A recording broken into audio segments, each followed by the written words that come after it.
ஸ்தோத்திரம். இந்த காலவெளியிலே உங்களை எல்லாரும் தேவ ஆலயத்திலே பார்ப்பது மிக சந்தோஷம். கர்த்தர் உங்களை ஆசீர்வதிப்பாராக.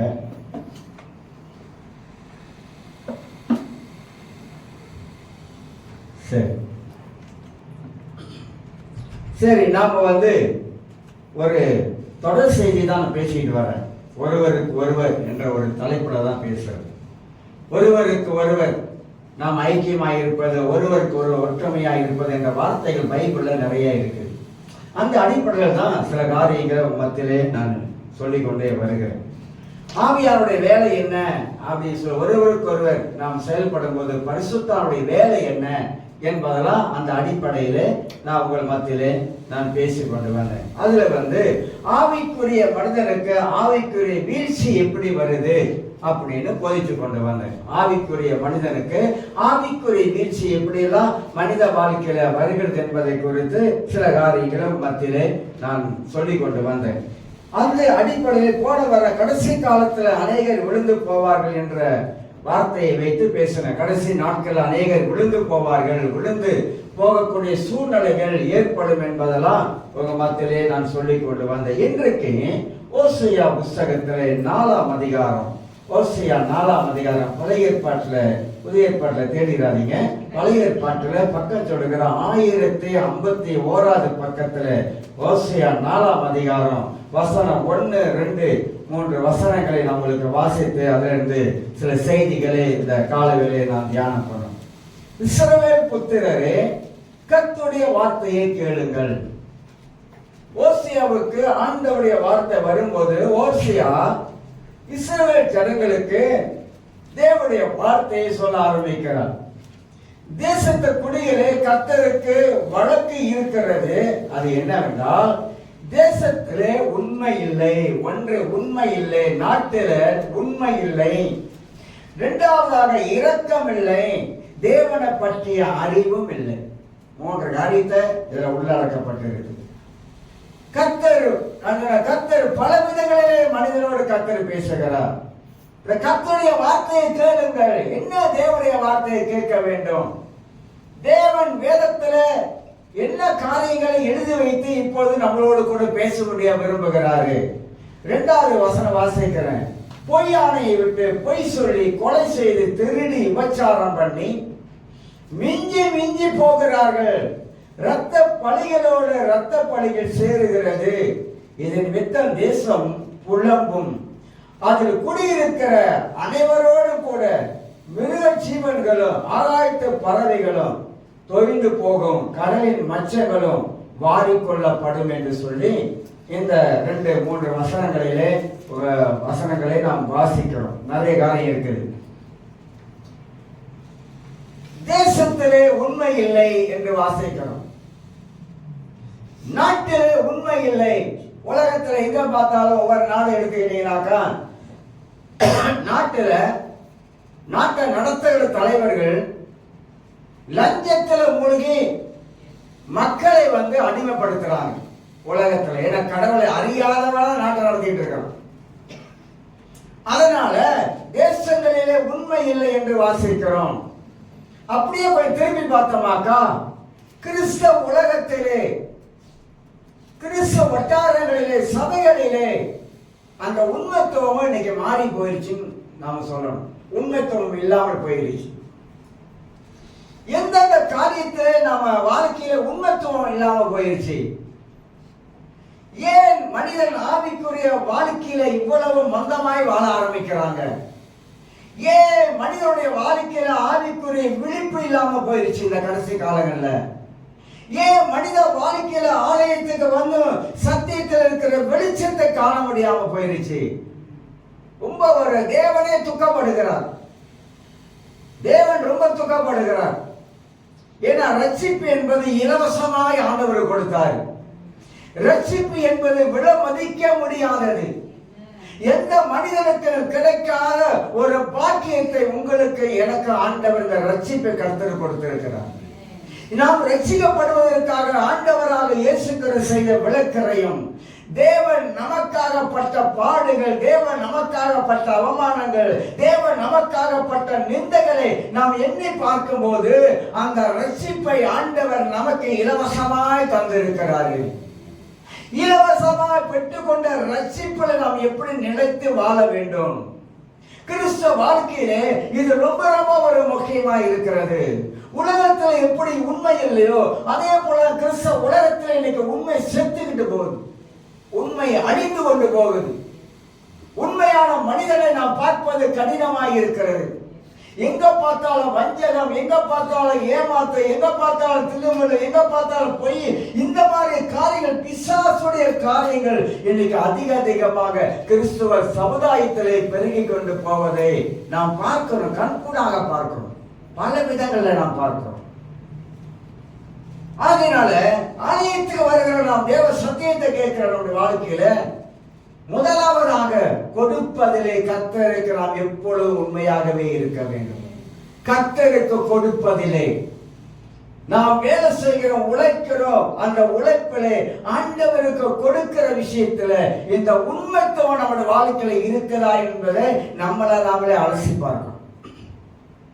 வீட்டிலே பிள்ளைகளை வேலை செய்தா பெற்றோர்கள் பிள்ளைகளுக்கு உண்மைத்துவத்தை சொல்லிக் கொடுக்கணும், உண்மையை கற்றுக் கொடுக்கணும். உழைத்த பணத்தை, அதாவது சம்பாதிக்கிற பணத்தை பெற்றோர்கள் பிள்ளைகளுக்கு என்ன சொல்லிக் கொடுக்கணும்? நீ கடவுளுக்கு உண்மையா வாழணும், நீ கடவுளுக்கு உண்மையா வாழணும். முதல் நீ உழைப்புல ஒரு பகுதியை நீ கடவுளுக்கு கூட சொல்லி கொடுக்கணும், பிள்ளைக்கு சொல்லி கொடுக்கணும். எத்தனை பிள்ளைங்க பெற்றோரை ஏமாத்துறாங்க, பெற்றோரை ஏமாத்தி தான் இருக்கிறாங்க. நீங்க கேட்டு பாருங்க, பிள்ளைங்கிட்ட தசமா போடுறியா, கடவுள் கொடுக்கறியா அப்படின்னு கேட்டாக்கா கொடுக்கறேன் அப்படின்றாங்க. ஆனா ஏன்ட்ட வந்து கேட்டு பாருங்க, எனக்கு தான் தெரியும். ட்ரெஷரை போய் கேட்டு பாருங்க, ட்ரெஷருக்கு தான் தெரியும் யாரு கொடுக்கறா யாரு கொடுக்காம இருக்கிறாங்க அப்படின்னு. அப்ப அதுல உண்மை இல்லைல்ல. தேவன் நமக்கு உழைப்பை தந்திருக்கிறார், தேவன் நம்மளை ஆசீர்வதித்து இருக்கிறார். எதற்கு ஆண்டவர் சமூகத்தில் கொண்டாந்து ஏன் கொடுக்க வேண்டும்? சபையோட தேவை சந்திக்கப்படுவதற்காக தேவன் கொடுக்க சொன்னார். அதனால இன்னொன்று பார்த்தீங்கன்னா, பிள்ளைகள் ஆவிக்குரிய ரீதியில வளர்றாங்களான்னு பெற்றோர் கவனிச்சிருக்கீங்களா? பிள்ளைகள் எந்த ரீதியில ஆவிக்குரிய வாழ்க்கையில வளர்றாங்க, பிள்ளைகள் எந்த ரீதியில தனிப்பட்ட வாழ்க்கையில ஜெபிக்கிறாங்க, பிள்ளைகள் எந்த ரீதியில பைபிளை வாசிக்க ஆரம்பிக்கிறாங்க. ஒன்னு சொல்ற, நல்லா அந்த காலங்களை கேட்டுங்க. பிள்ளைகள் சம்பாதிச்சு பணத்தை கொண்டாந்து கொடுக்குறாங்க, பணத்தை வாங்கிட்டு பிள்ளை எப்படி வாழ்றான்னு கவனிக்கலனாக்கா அந்த பணத்தினால பின்னால உங்க பிள்ளைய வந்து வாங்கவே முடியாது. உழைக்கணும், சம்பாதிக்கணும், எல்லாம் சரி, எல்லாம் கரெக்ட். என்னுடைய வயசுல நான் கடவுளை அறியாத காலத்துல சம்பளம் எடுத்தா சம்பளத்துல கவலை எங்களை பிரிக்காம எங்க அம்மா கையில கொடுத்து தான் காசை வாங்கணும். இன்னைக்கு எந்த பிள்ளை இருக்கு? கடவுளை அறியாத காலத்துல சொல்றேன், இயேசு அறியாத காலத்துல சம்பளத்தை கொண்டு வர அம்மா கையில கொடுத்து, அம்மா கொடுக்கிற பணம் தான். அம்மா எவ்வளவு கொடுக்குறாங்க? 10 கொடுக்குறாங்களா, 20 கொடுக்குறாங்களா, 50 கொடுக்குறாங்களா, அந்த காசு தான். அதை வச்சுதான் அதை வாங்கிட்டு போவோம், அது ஆசீர்வாதம். எனக்கு எந்த பிள்ளைகளையும் சம்பாதிச்ச பணத்தை தாய் தாப்பா கொண்டாந்து கொடுக்கறது கிடையாது. அங்க பாதி குடிச்சிடும், பாதி கையை வச்சுட்டு தான் வரும். அதுல சம்பளம் எவ்வளவு வருதுன்னு தாய் தாப்பனுக்கு தெரியாது. இதெல்லாம் நம்ம வந்து கோட்டை விட்டுட்டோம், தவறை விட்டுட்டோம். நம்முடைய காலம் வந்துருச்சுங்க, போயிருச்சு. நீ அடுத்த வர்றது பிள்ளைகளுக்கு நான் சொல்றதை கொஞ்சம் கவனித்து தயவு செய்து கேட்டீங்கன்னா உங்களுக்கு நலமா இருக்கும். உங்களுக்கு எல்லாருக்கும் பிள்ளைகள் இருக்குது. உங்க பிள்ளையுடைய சம்பாதித்த பணத்தை பார்க்காதீங்க, அவருடைய ஆவிக்குரிய வாழ்க்கையை பாருங்க. பணத்தை பார்க்காதீங்க, அவன் ஆவிக்குரிய வாழ்க்கை நல்லா இருக்குதா, அவன் ஆவிக்குரிய வாழ்க்கை செழிப்பா இருக்கா, அவன் ஆவிக்குரிய வாழ்க்கைய முன்னேறி போகுதா? காசை கொடுக்குறான், சம்பாதிச்சு கொடுக்குறான், அது ஆணா இருக்கட்டும் பெண்ணா இருக்கட்டும், சம்பாதிச்சு கொடுக்குறான். பணத்தை பார்த்து பார்த்து பார்த்து அவனை ஆவிக்குரிய வாழ்க்கையை நீங்க பார்க்க விட்டுட்டீங்க. அவன் வெளியே போறான், எங்க போறான்? வெளியே தரமா, எங்கடா போறேன்? சும்மா வெளியே போறான், எங்க போறேன் கேட்கறீங்களா? ஒரு கேள்வி கேட்கறீங்களா? கேட்கறது இல்லை, சின்னதுல கேட்கறது இல்லை. அப்புறம் அவன் போவான், வெளியே போறான், வெளியே போறான், வெளியே போறான், வெளியே போயிடுவான், கடலை விட்டு வெளியே போயிடுவான். அப்புறம் பின்னால யார் வருத்தப்படுவா? நான் எத்தனையோ பார்த்ததை சொல்றேன். ஊழியக்கார பிள்ளையா இருக்கட்டும், விசுவாசிகள் பிள்ளையா இருக்கட்டும், எத்தனையோ கண் முன்னாக பார்த்ததை சொல்றேன், நடந்து கொண்டு இருக்க சொல்றேன். எத்தனை ஊழியக்கார கண்ணீர் வடிக்கிறாங்க பிள்ளைக்காக. பிள்ளைகளுக்கு ஓவரா செல்லம் கொடுத்துறது, ஓவர அளவுக்கு மிஞ்சின செல்லத்தை கொடுக்கறதுனால பிள்ளைகள் அதை கண்டுகொள்றான், அழகா பிடிச்சிடுறாங்க. ஆனா பெண் பிள்ளையான ஆண் பிள்ளையான அழகா பார்த்துறாங்க. அப்பாவை அம்மாவோட மேல ரொம்ப பாசம் வச்சிருக்காங்க. அங்க நம்ம என்ன பண்ணாலும் அது அவங்க நம்மள கண்டிக்க மாட்டாங்க. சில பிள்ளைகளை அடிக்கிறதே கிடையாது, பாத்துறீங்களா? அடிக்கிறதே கிடையாது. எங்க அண்ணெல்லாம் எஸ்டேட்ல சேரி மரம் தெரியுமா? சேரி மரம், உங்களுக்கு சேரி மரம், சேரி பழம் வாங்க, குருவி சாப்பிடும் சேரி பழம். அதான் நம்மளும் மனசுல சாப்பிடலாம், அது வயிற்றுல பூச்சி நிறைய வேணுவாங்க. சேரி மரத்துல கட்டி வச்சு அடிப்பாரு என்ன, ஏன்னா ரொம்ப நல்லவனா இருந்தேன். அப்படிலாம் வளர்த்தாங்க, அப்படி பார்த்தாங்க. கட்டி வச்சு அடிப்பாரு, கெட்டவங்க கூட சேரக்கூடாது. அந்த மாதிரி குடும்பத்துல வளரலங்க. எங்க அப்பாவும் அப்படிதான். எங்க அம்மா புத்திமதி சொல்லுவாங்க, அறிவுரை சொல்லுவாங்க. அப்பெல்லாம் கடவுளை அறியல, கடவுளை அறியாத காலத்துல அப்படிலாம் செஞ்சாங்க. இன்னைக்கு விட்டுறோம். 21 வயசு வரை தண்ணி தெளிச்சு விட்டுறோம். ஏன்னா 21 வயசு ஆச்சான், அதனால ஒரு சாமி ஒன்று செஞ்சு கொடுத்துறோம். எங்க வேணாலும் தர, எங்க வேணாலும் கூட்டிக்கோ, நீ நிமிதா வாட குடிஞ்சா போக எப்படியா போ. சொல்றாங்க தொலைஞ்சி போ. யார் சொல்றான்? அம்மா சொல்றாங்க பிள்ளை தொலைஞ்சி போ. அப்பா சொல்றாங்க பிள்ளை தொலைஞ்சி போ. உன்னை எவன் திருத்துவான்? யாரும் கடவுளே திருத்த முடியாது. இவங்க பெரிய சொல்லிடுவாங்க, கடவுளே உன்னை திருத்த முடியாது. உன்னால திருத்த முடியாது, சின்ன வயசுலயே கடவுளே திருத்த முடியாதுன்னு சொல்ற. நீங்கள திருத்தி இருக்கணும், தாய் தகப்ப நீங்கள திருத்தி இருக்கணும். 5ல வளையாதது 50ல ஒரு நாள் வளையாது. கடவுளுடைய பிள்ளைகள் கர்த்தருக்குள்ளாக ஆவிக்கு ஒரு ரீதியில கொண்டு வரணும். இல்லையே இல்லையே இன்னைக்கு எத்தனையோ கிறிஸ்தவ குடும்பங்கள்ல பிள்ளைகள் திசை மாறிடுச்சுங்க. வேதனையான காரியம் சொல்றேன். கடவுளை அறிந்த பிள்ளைகள் உலகத்துக்குள்ள போயிட்டாங்க. கடவுளை அறிந்த பிள்ளைகள் கடவுளை விட்டு தூரம் போயிட்டாங்க. சபைக்கு வந்த பிள்ளைகள் தேவனை மகிமைப்படுத்துறதுக்கு தவறிட்டாங்க. ஆனா சொல்றதெல்லாம் உங்களுக்கு இப்ப தெரியாது. நடக்கும்போது நான் பண்ண பிரசங்கம் அன்னைக்கு உங்களுக்கு ஞாபகம் வரும். பாசக அன்னைக்கே சொன்னாரு, நம்ம தான் நம்ம பிள்ளைகளை நம்ம கண்டிக்காம விட்டுட்டோம். அவன் கொஞ்சம் பேசுறாக்கா, ஐயோ அப்புறம் ஏதாவது பண்ணிக்க போறான். அவன் ஒன்றும் பண்ணிக்க மாட்டான், உங்களை மிரட்டுறான். உலகத்துல பாருங்க, ஸ்கூல் படிக்கிற காலேஜில் படிக்கிற பிள்ளைகள்லாம் நிறைய தற்கொலை பண்ணிக்கிறான். சிலர் சொந்தமா தற்கொலை பண்ணிக்கிறாங்க, பல விஷயத்துல பல காரணத்துல. சிலர் கொலையாயிருது. இப்போ ஒரு கேஸ் கூட ஓடிட்டு இருக்கு. எங்க பார்த்தாலும் உலகத்துல பலவிதமான காரியம் நடந்து கொண்டு இருக்குது. கர்த்தருடைய பிள்ளைகளாக நாம எப்படி கடவுளுக்குள்ள இந்த இருக்கிற காலத்துல ஒரு சின்ன பிள்ளைகளை அந்த வயசுல இருந்து எப்படி நம்ம ஆவிக்குரிய வாழ்க்கையில அவனை கொண்டு வரணும். ஒரு காரியத்தை அவன் எசக பொசக எதிரா பேசுறான், பலாரும் உடனே வர்றாங்க. நீ அடிக்கலனா பெருசா வந்தா உன்னை அடிப்பான், வெளுத்து வாங்குவான் உன்னை. ஏன்னா நீ அடிக்காமலே இருக்கிறதுனால.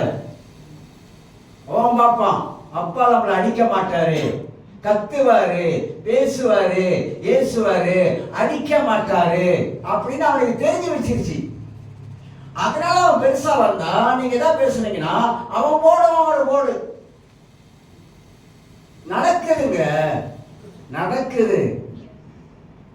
நீ ரட்சிக்கப்பட்ட ஒரு கிறிஸ்தவனா, ஒரு குடும்பத்துல ஒரு கணவன் மனைவியாக பிள்ளைகளை பெற்றெடுத்து நீ வாழக்கூடும் என்றா, முதலாவது தாயும் தகப்பனும் ஆவிக்குரிய ரீதியில வளர்ந்து பிள்ளைகளை ஆவிக்குரிய ரீதியில கொண்டு வரணும்.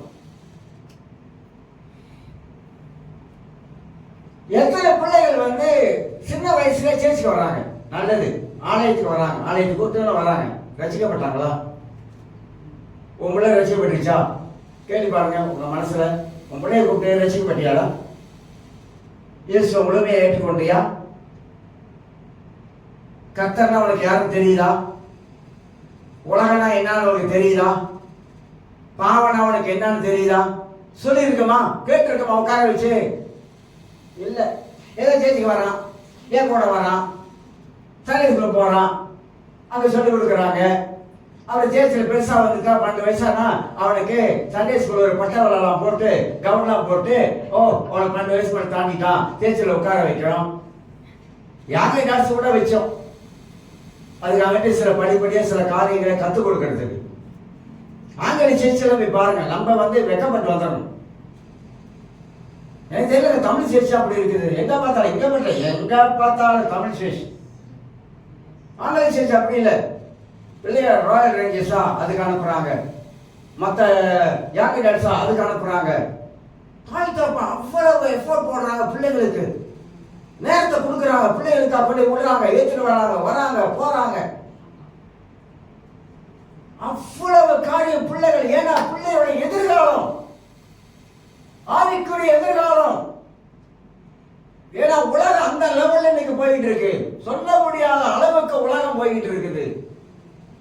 நீங்க கத்துக் கொடுக்கலாம், உலகம் கத்துக் கொடுக்கும் உங்க பிள்ளைகளுக்கு. நீங்க தான் சொல்லி கொடுக்கணும். பின்னால மூக்க சிந்திட்டு உட்காராதீங்க. அப்புறம் ஐயோ இப்படி ஆயிடுச்சே, ஐயோ அப்படி ஆயிடுச்சு, நான் என்னவோ நினைச்சேன், நான் பாக்குறப்ப வேப் அடிக்கிறானே, வேப் அடிக்கிறானே, கஞ்சா அடிக்கிறானே, இப்ப எப்படின்னா மாத்திரை போடுறானே, என்னென்னமோ அடிக்கிறானே அப்படின்னு பின்னால நீங்க வருத்தப்படாதீங்க. கஞ்சால விழுந்தவன், அதுல விழுந்தவன், இதுல விழுந்தவன் எந்திரிக்க முடியாது. மாத்திரை போடுறவன் எந்திரிக்க முடியாது.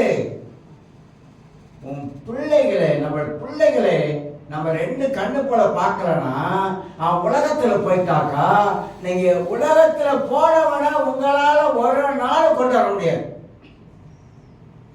ஏன்னா நீங்க விழுந்து ஜெபிக்கிறீங்க பாருங்க, உங்க பிள்ளைக்காக கண்ணீர் விட்டு ஐயோ ஆண்டவரே என் மகனை காப்பாத்து விழுந்து ஜெபிக்கிறீங்க பாருங்க. தெரியாதா? எந்த பெற்றோர், எந்த தாய் தாப்பா வந்து பிள்ளைகள் நல்லா இருக்கணும், அவன் வந்து வழிமாறி போயிடக்கூடாது, அவன் பொல்லாத உலகத்துக்குள்ள போயிடக்கூடாது, கெட்ட நண்பனை சேரக்கூடாது, ஆண்டவரே என் பிள்ளைய காப்பாற்ற சொல்லுங்க, என் பிள்ளைய ரத்தத்தெல்லாம் மூடுங்க, தீமை விலக, அப்படி எந்த தாய் தாப்பா ஜெபிக்கிறீங்க? நெஞ்ச கை வச்சு சொல்லுங்க. சிலர் இருப்பீங்க, நான் சொன்னேன் எனக்கு தெரியும், சிலர் இருப்பீங்க, ஜெபம் பண்ற ஆளு இருப்பீங்க, இல்ல சொல்றாரு. ஆனா சின்சியரா உன் பிள்ளையின் எதிர்காலம் உங்க கையில இருக்குது, கடவுள் கையில வேற. உன் உலகத்துல வாழ்ற உன் பிள்ளையோட எதிர்காலத்தை நீங்க நினைச்சு, நீங்க பெரிய பெரிய தேவனுடைய மனுஷர்கள், இன்னைக்கு பெரிய பெரிய சார்ல்ஸ் பின்னி, இவர் மெத்தடிஸ்ட் சபையை ஸ்தாபிச்சவர், இவங்களுடைய வாழ்க்கை வரலாறுலாம் நீங்க பின்னால படிச்சு பாருங்க. போல் தன்னர்களுடைய வாழ்க்கையெல்லாம் வரலாறு பின்னால் படிச்சு பாருங்க, பார்க்கணும். அதெல்லாம் அவர் தாயின் கண்ணீர், தன் பிள்ளைக்காக தாயின் கண்ணீர். இரவுல ஒருத்தர் சொல்றாங்க, அவங்க ஊழியக்கார மணி தான் பிள்ளை படுக்கும் பொழுது, படுக்கிற நேரத்தில், தூங்குற நேரத்தில் அவன் தலையில முத்தம் கொடுத்துட்டு அவன் காலில் அங்க நின்று முட்டி போட்டு ஜெபம் பண்ணிட்டு போவான். அவனுக்கே தெரியாது. செய்யறமா? ஏன் செய்யறாங்க? உலகத்துக்குள்ள பிள்ளை போயிடக்கூடாது, பிள்ளை கத்தோடைய பிள்ளையா இருக்கணும். யாரும் அதை விரும்ப மாட்டாங்க. என் பிள்ளை கத்தருக்குள்ளா இருக்கணும், என் பிள்ளை ஊழியம் செய்யணும். பேசிக்கிட்டா சும்மா கிடக்குது. என் பிள்ளை ஊழியம் செய்யணும், ஏதாவது கர்த்தருடைய காரியத்தில் ஈடுபடணும், கர்த்தருக்காக நிக்கணும், எழும்பணும். நம்மள நிறைய பேரை உருவாக்கணும். பிள்ளைங்க வந்து தேவனுடைய ஊழியத்துல அவங்க வந்து ஈடுபடணும். அது ஆசீர்வாதம், அவங்களுக்கு அது நன்மையை கொண்டு வரும், ஆசீர்வாதம் கொண்டு வரும். ஏன்னா உலகத்துல இருக்கிற பயல்களோடு கூட இன்னைக்கு பிள்ளைகள் சேர ஆரம்பிச்சா உருப்பட மாட்டானுங்க. நான் நல்லா சொல்றேன். ஏன்னா உலகத்தில் இருக்கிற பயல்கள் அவ்வளவோ எவன் நல்லவன உங்களால் பார்க்க முடியாது, கண்டுபிடிக்க முடியாது உங்களால. ஏன்னா அவன் கடவுளை அறியாதவன். கடவுளை அறியாதவன் கடவுளை அறிந்தவன் போய் போகும் பொழுது அவன் வாழ்க்கையை பிசாசை சீர்குலைய வைக்கிறான். வாழ்க்கை முக்கியங்க, வாழ்க்கை ரொம்ப ரொம்ப முக்கியம். அதான் பிள்ளைகளை ஆவிக்குரிய ரீதியில பக்தியில பெற்றோர் தான் கொண்டு வரணும். வாரத்தில் ஒரு முறை ஆலயத்துக்கு வர்றோம், ஒரு செய்தியை கொடுக்கிறோம். அந்த செய்தியில் அவங்க கொஞ்சம் கொஞ்சமாக கட்டி எழுப்புறாங்க, பைபிள் சைடு கொடுக்குறோம். அதில் குமிஞ்சிடுறாங்க. ஒன்லைன் தான் வைக்கிறோம். உட்காந்துக்கிட்டு கேட்கறதுக்கு முடியல. உட்காந்து அந்த அரை மணி நேரம் பைபிள் ஸ்டடி, சீசத்துவத்தை, சீசனா யாருன்னு பக்குவமா நான் மணிக்கணக்கா உட்காந்து எல்லாத்தையும் ஆயத்தப்படுத்தி நான் உட்கார்ந்து பார்த்தா அந்த ஒன்லைன்ல அந்த 4 பேருக்கு நன்றி, இல்லைன்னா அந்த 3 பேருக்கு நன்றி, இல்லைன்னா ஒரு 5 பேருக்கு நன்றி, அவ்வளவுதான். கேட்டாக்கா என்ன சொல்லுவாங்கன்னா டாட்டா இல்ல, என்ன இல்லையா, டாட்டா இல்லைன்னா டாட்டாவை போடுங்க, டாட்டாவை. ஆனா மக்களுக்கெல்லாம் டாட்டா இருக்குது. அரை மணி நேரம் பைபிள் ஸ்டடி கேட்கறதுக்கு, 3/4 மணி நேரம் ஜெபம் பண்றதுக்கு டாட்டா கிடையாதான். போனெல்லாம் எப்படி வரும் தெரியல. என்ன விதமான சாக்கு போக்கு தெரியுங்களா? நானும் கர்த்தருக்கு கணக்கு கொடுக்கணும், நீங்களும் கர்த்தருக்கு கணக்கு கொடுக்கணும். நான் கர்த்தரோடு நடந்தா கர்த்தர் என்னோடு நடப்பார். நான் கர்த்தரை விட்டு விட்டா அவரை விலகி போயிடுவார். அப்புறம் நம்மளோட வாழ்க்கையில தான் முக்கியம்.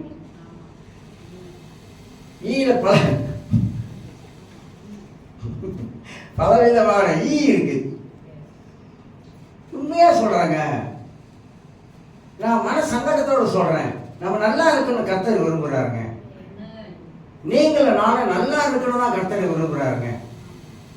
நம்ம எல்லாம் ஆசீர்வாதமா இருக்கணுங்க. தேவனால் ஆசீர்வதிக்கப்பட்ட ஜனம் நம்முடைய ஜனம். நாம் தேவனால் ஆசீர்வதிக்கப்பட்டவர். நம்முடைய சிரசன் மேல அவருடைய ஆசீர்வாதம் இருக்குங்க. இந்த சிரசன தலை மேல தேவன் எவ்வளவோ காரியம் வாழ்க்கை செய்து வர்றாருங்க. ஏங்க கடவுளை விட்டுறோம்? ஏன் கடவுளை மறந்துடுறோம்? ஏன் கடவுளுக்காரல பின்தங்குறோம்? ஏன் கடவுளுக்காரத்துல நம்ம முன்னுக்கு நிற்க மாட்டோம்? ஒண்ணுமே எனக்கே புரிய மாட்டேது. மண்டை சுத்துது, புரிய மாட்டேது. இன்னத்தினால புரிய மாட்டேது. நானா ரட்சிக்கப்பட்ட காலத்திலிருந்து அந்த துடிப்பு எனக்கு வந்து இறங்கல. துடிப்பு மட்டும் இறங்கல. ரட்சிக்கப்பட்ட என்னைக்கு ரட்சிக்கப்பட்டனோ அன்னைக்கு என் வாழ்க்கையில் இருந்த துடிப்பு என்ன வரைக்கும் இறங்கல. என் வாழ்க்கையில் ஊழியக்காரனா வந்து இன்னும் பல திட்டங்களை மனதில் வந்துகிட்டு தான் இருக்கு. பல யோசனைகள் வருது. ஏன் வருது? வாழ்ற ஒரே வாழ்க்கை, ஒரே ரட்சிப்பு, ஒரே தேவன், ஒரே ரட்சகர். சாகிறது அவருக்காகவே இருக்கட்டும். வருஷங்களும் காலங்களும் மனமடந்து ஓடிட்டு போகுதுங்க. 7ஆம் மாசம் வந்துருச்சுங்க. வருஷம் பிறந்து அடுத்த நாட்டில் என்ன நடக்குமோ தெரியாதுங்க. கர்த்தரை நம்புகிறவன் பிழைப்பான். கர்த்தரை சார்ந்திருக்கிறவன் பிழைப்பான். கர்த்தரோடு நடக்கிறவனுக்கு ஆண்டவர் பல வழிகளை திறப்பாரு. கர்த்தரை சார்ந்து அவர் நாமத்தை மகிமைப்படுத்துறவனை ஆண்டவர் ஒரு நாளும் கைவிட மாட்டாருங்க. கர்த்தர் அவனோடு கூட இருந்து அவனை பல விதங்கள்ல இக்கட்டிலிருந்து விடுதலையாக்கி ஆசீர்வதிப்பார் என்ற அந்த நிச்சயத்தோட கிறிஸ்தவர்கள் வாழ ஆரம்பிக்கணும். தேசத்துல உண்மை இல்லை, கிறிஸ்தவ உலகத்துல உண்மை இல்லை. நான் பார்க்கிற இப்ப இருக்கிற உலகம் 21ஆம் நூற்றாண்டுல நான் பார்க்கிற கிறிஸ்தவ உலகம் ரொம்ப ரொம்ப மாறுபட்ட உலகம் ஆயிடுச்சு.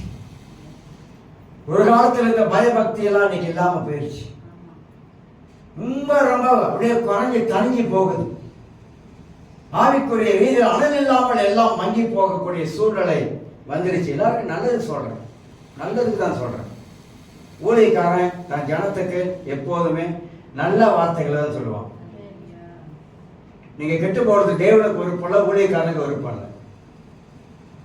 அதனால வசனத்தை வாசிக்கும் பொழுது உண்மை இல்லை கொடுப்பதிலே ஆண்டவருக்காக. இப்ப நமக்கு 30வது ஆண்டு சேர்ச் அனிவர்சரி வருது. நம்ம சிறப்பா செய்யணும், சில காப்பீட்லாம் மாற்றணும், நிறைய வேலை இருக்குது, சாட்டெல்லாம் அடிக்கணும், பல காரியம் இருக்குது, பல இது இருக்குது. 30வது வருஷம் கர்த்தர் நடத்தி வந்திருக்கிறார், அற்புதமா நடத்தி இருக்கிறார். பில்டிங்கை வாங்க உதவி செஞ்சிருக்காரு, இவ்வளவோ காரியம் செஞ்சிருக்கிறார். அப்ப நம்ம சில காரியத்தெல்லாம் செய்யறதுக்கு நமக்கு பணமும் தேவையா தானே இருக்குது. சேச்சி தானே கொடுக்குறோம், யார்? ஆண்டவர் கொடுக்குறோம். கர்த்தருக்கு கொடுப்பது, பைபிள்ல கொடுப்பதை பத்தி பழைய ஏற்பாட்டில் இருக்கு, புதிய ஏற்பாட்டில் இருக்கு. ஏகப்பட்ட காரியத்தை கர்த்தர் எழுதி வச்சிருக்காங்க. அப்ப கொடுப்பதுல உண்மை இருக்கும். இரண்டாவது, தேசத்துல உண்மை இல்லைனாக்கா ஆவிக்குரிய உலகத்துல ஊழியத்திலே நம்ம கடவுளுக்கு உண்மையாய் சேவை செய்யணும். உண்மையா இந்த உண்மைத்துவத்தை வந்து தேவன் நம்முடைய உள்ளத்துல பார்க்கிறார். இன்டெகிரிட்டி ஏன் பார்க்கிறார்னா, நான் கடவுளுக்கு செய்யும் பொழுது நான் மனுஷனுக்கு செய்யாமல் எதை செய்தாலும் கர்த்தருக்காக செய்யறேன், ஆண்டவருக்காக செய்யறேன், அதை உண்மையாக செய்யறேன், முழு மூச்சோட செய்யறேன். நானா ஊழியத்துல வந்த காலத்துல இருந்து ஊழியம் செஞ்சா உண்மையா செய்வேன். ஏன் செய்யணும்னா, அது அப்பாவுக்கு செய்கிற தொண்டு. இப்பதான் எல்லாம் பாஸ்டர் பேர் வச்சு பாஸ்டருக்கு ஊழியக்காரருக்கு பாஸ்டர் வச்சுட்டாங்க, பேர் வச்சாங்க. பாஸ்டர் இப்படி வச்சு உலகத்துல இருக்கிறதுனால இப்படி வச்சு கொடுத்தாங்க. ஆனா உண்மையான வார்த்தை என்ன தெரியுங்களா? தேவனுடைய வேலைக்காரன். எல்லா ஊழியக்காரர்களும் தேவனுடைய வேலைக்காரர்கள். கடவுளுக்காக வேலை செய்யறோம். நீங்க ஆபீஸுக்கு போனா அவங்க முதலாளிக்காக நீங்க வேலை செய்யறீங்க, அப்படித்தானே? எங்க போனாலும் உங்க எஜமானுக்கு, உங்க முதலாளிக்கு நீங்க வேலை செய்யறீங்க, சம்பளம் கொடுக்கறாங்க. ஆனா வசனம் சொல்லுகிறது, ஒருவன் பிதாவை கனம் பண்ணினால் அவனை கர்த்தர் கனம் பண்ணுவார். ஒருவன் ஆண்டவருக்கு ஊழியம் செய்தார், கர்த்தர் அவனை போஷிப்பாரு. அப்ப நம்ம எல்லாரும் மனசுல வச்சுக்கங்க, ஊழியக்காரா இருக்கிற வாழ்க்கையில, அது பாசன பேர் வச்சு அந்த வாழ்க்கையில நாம எல்லாம் தேவனுடைய வேலைக்காரன். அதுல பெருமை பாராட்டுக்கு ஒண்ணும் இல்லை. வேலைக்காரன் என்ற பெயரை மனசுல வச்சுக்கணும். அந்த மாதிரி நம்முடைய வாழ்க்கையில உண்மை, ஊழியத்துல உண்மை, கொஞ்சத்துல உண்மை, இதெல்லாம் பைபிள்ல இயேசுவே நிறைய சொல்லி இருக்கிறார். மூணாவது ஒரு காரியம் நம்ம சொல்லணும்னாக்கா, தனிப்பட்ட வாழ்க்கையிலே உண்மைத்துவம். தனிப்பட்ட வாழ்க்கையிலே உண்மையாய் எனக்கு நானே உண்மையாய் வாழ்றது, என் மனசாட்சிக்கு நானே உண்மையாய் வாழ்றது. என்னை குறித்து எனக்கு தெரியும் நான் எந்த அளவுக்கு உண்மையாய் இருக்கிறேன் அப்படின்னு. என்னை குறித்து எனக்கு தெரியும் எந்த அளவுக்கு உண்மையா நான் நடக்கிறேன் என்பது. எந்த அளவுக்கு எனக்கு தெரியும் உண்மையா எந்த அளவுக்கு நான் வீட்டில் இருக்கிறேன் அப்படின்னு. உண்மைத்துவம் இதெல்லாம் நம்ம வாழ்க்கையில அவசியமா இருக்குது. அதனால்தான் வசனத்தை வாசிக்கிறோம். கர்த்தருடைய வார்த்தையை கேளுங்க, தேசத்தை குடியில கர்த்தருக்கு வழக்கு இருக்கிறது. என்னவென்றால் தேசத்துல உண்மை இல்லை, இரக்கம் இல்லை. இதெல்லாம் வார்த்தையில பொய் ஆணையிட்டு பொய் சொல்லி பொய் ஆணையிடும். சத்தியம் பண்ண, வானத்துல போய் சத்தியம் பண்ண வேண்டாம், அது தேவனுடைய சிங்காசனம். பூமியில சத்தியம் பண்ண வேண்டாம், அது அவருடைய பாதப்படி. அப்படிலாம் வசனம் இயேசுவே சொல்லியிருக்கிறார். சத்தியம் பண்ணக்கூடாதுன்னு சொன்னார். ஆண்டவர் மேல சத்தியம், அதை விட்டுட்டாங்கன்னா என் புள்ள மேல சத்தியம் அப்படின்வாங்க. உன் உண்மத்துவத்தை நீ ஏன் புள்ள மேல சத்தியம் சொல்ற? உன் உண்மத்துவத்தை ஆண்டவர் மேல சத்தியம் சொல்றீங்க. சத்தியம் சொல்லாதீங்க, சத்தியம் பண்ணக்கூடாது. உண்மத்துவம் நமக்கே தெரியும், நாம இப்படி ஆண்டவருக்காக நான் உண்மையா வாழுகிறேன் என்பது நமக்கு தெரியும்.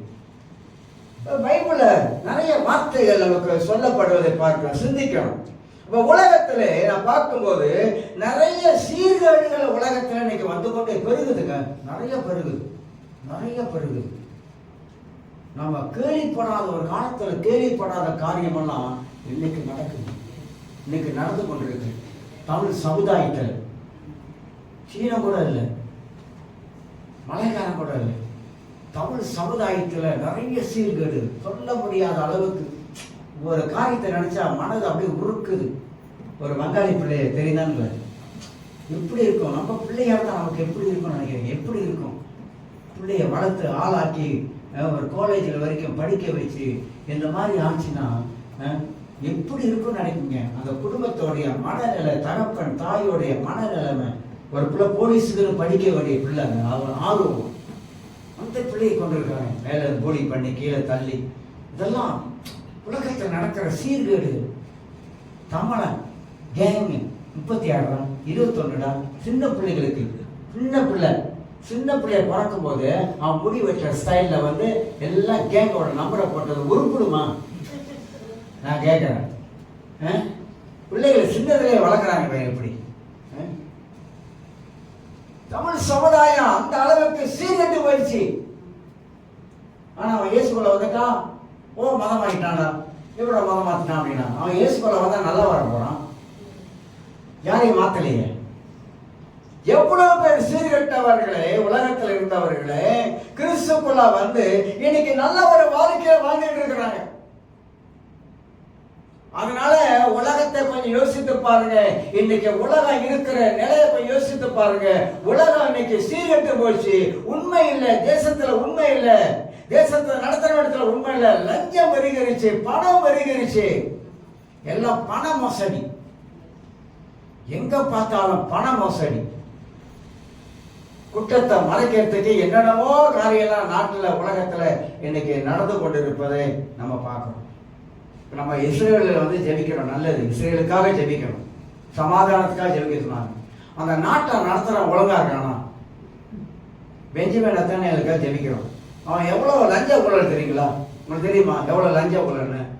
யூதர்கள் எல்லாம் நல்லவங்களா? உங்களுக்கு தெரியுமா யூதர் நல்லவனா? நீ இயேசு பற்றி சொல்லுங்க, அது கீழ் அப்படின்னு சாவடிச்சிருவாங்க அப்படின்னு. நான் போனதுனால சொல்றேன், யூதர்கள் நல்லவன் கிடையாது, கடவுளை அறியாதவனுங்க.